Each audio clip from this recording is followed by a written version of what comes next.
Hi everyone and welcome to the chapter 3 of our Master Framer course. Today we are talking about the foundation of website design, the box model, and exploring how Framer uses tags to build responsive layouts. I am Bhupen, a web designer with more than 3 years of experience in no-code design. And if you haven't already, subscribe to the channel for more insightful videos. Alright, let's dive in. First, let's talk about the website box model. This concept will tremendously help you convert an amazing Figma design into a responsive Framer website. Imagine every element on a website, whether it's a heading, paragraph, or image, as a box.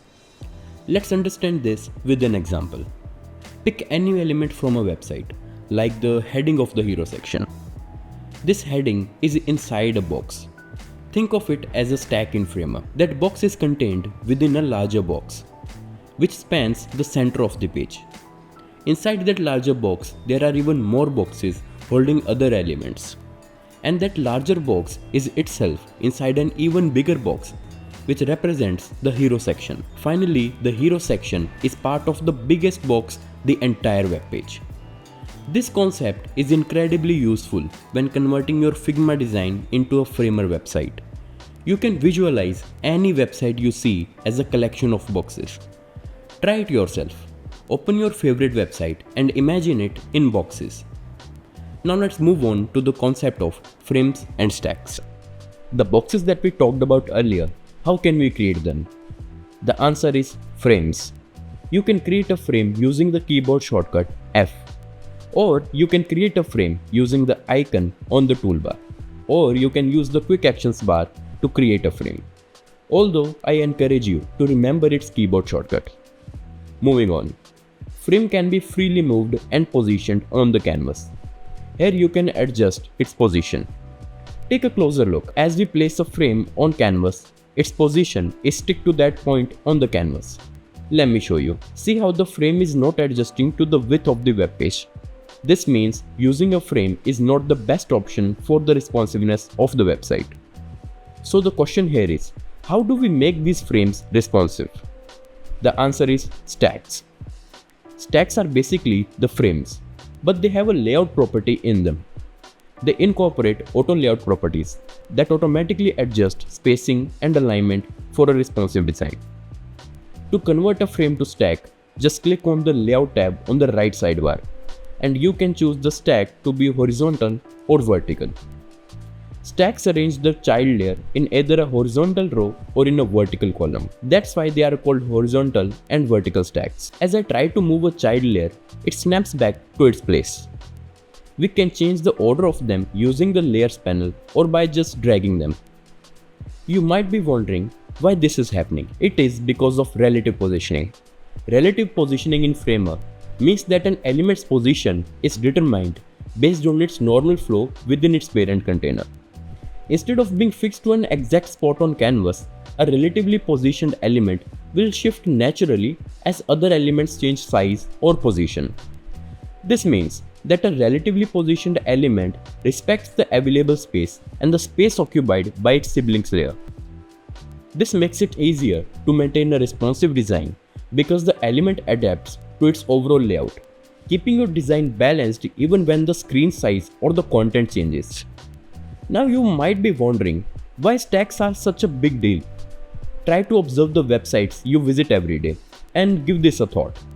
For majority of websites, the sections on a web page are flowing from top to bottom, which means the web page can be a vertical stack and the sections are its child layer. A nav bar in a website is a horizontal stack. A product card is a vertical stack. A blog card is a vertical stack. There can be a stack inside a stack. Take this nav bar as an example. The nav bar is a horizontal stack in which there are 3 stacks. The first stack contains the icon. The second one contains the links in the middle portion of the nav bar. And the third one contains the button. You might be wondering why use 3 stacks. The elements are already arranged horizontally. Why not just put them in a single stack? Well, the answer is the spacing and the position of elements. The spacing and the position of middle links is different from other elements, so I created a separate stack for them with those exact spacing and position settings. Now before we dive deeper into the types of positioning, Let's talk about the sizing options. With fixed sizing, an element always stays the same width and height, no matter what. This is perfect for things like logo or buttons that need to remain consistent. Just remember, while it's great for consistency, it might not adapt well on different screen sizes. Relative sizing means an element's size is as percentage of its container, so it grows or shrinks as the container does. This makes your design naturally responsive and balanced across various devices. It's ideal when you want your layout to flex with different screen sizes. Now, when you set an element to fill content, it stretches to take up all the available space in its container.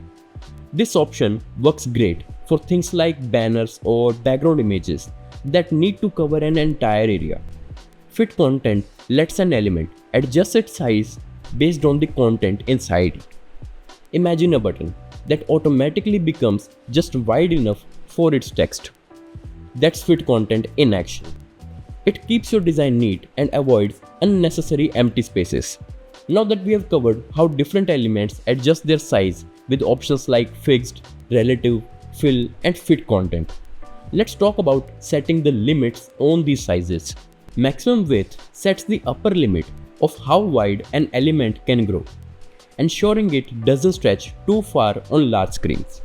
Minimum width, on the other hand, guarantees that your element stays at least a certain size so it never looks too small or cramped. This balance keeps your design looking neat and consistent no matter the screen size. Just like width, maximum height prevents an element from getting too tall, and minimum height makes sure it's never too short, keeping your design balanced and consistent. Alright, now that we have covered the concept of sizing, let's move on to positioning. We have already covered relative positioning, where elements naturally flow within their container. But sometimes you need more control. Enter the absolute, fixed, and sticky positioning. Absolute positioning takes an element out of the normal flow of the document. This means the element does not affect the positioning of other elements, and you can place it anywhere on the canvas using top, right, bottom, or left values. It's perfect for overlays or decorative icons that need to be exactly where you want them without disturbing the layout. Fixed positioning is similar to absolute positioning, in that it removes the element from the normal flow. However, a fixed element is anchored relative to viewport. No matter how much you scroll, a fixed element stays in place. This is great for persistent headers or navigation bars that you want to remain visible at all times. Sticky positioning is a hybrid. An element with sticky positioning behaves like a relatively positioned element until you scroll past a certain point. Then it sticks to a specified position, often the top of the viewport, until its parent container is out of view. This is especially useful for things like table headers or call to actions bar that you want to keep visible during scrolling, but only after the user has scrolled to a certain point. Alright, let's explore the different distribution options you can use to arrange elements within a stack. These options help you control the spacing and alignment of your items. Let's understand this using an example. Here we have a stack in which there are 4 child elements. When we set the distribution to center, the child elements are arranged in the center of the stack. You might be wondering, how is this space between the elements changed? Now this space can be changed using the gap property. As you change the gap, the spacing between the elements also changes. Now let's switch to start distribution. When you choose start distribution, all your child elements align to the left of the stack, or the top if it's a vertical stack. Next, we have end distribution. With end distribution, all the elements line up at the opposite edge, right or the bottom. Then comes the space between. Here the first element sticks to the start and the last element sticks to the end, with the remaining elements evenly spaced in between, and after that there's space around. In space around distribution, every element gets equal space on either side, though the space at the container's edge is a bit smaller.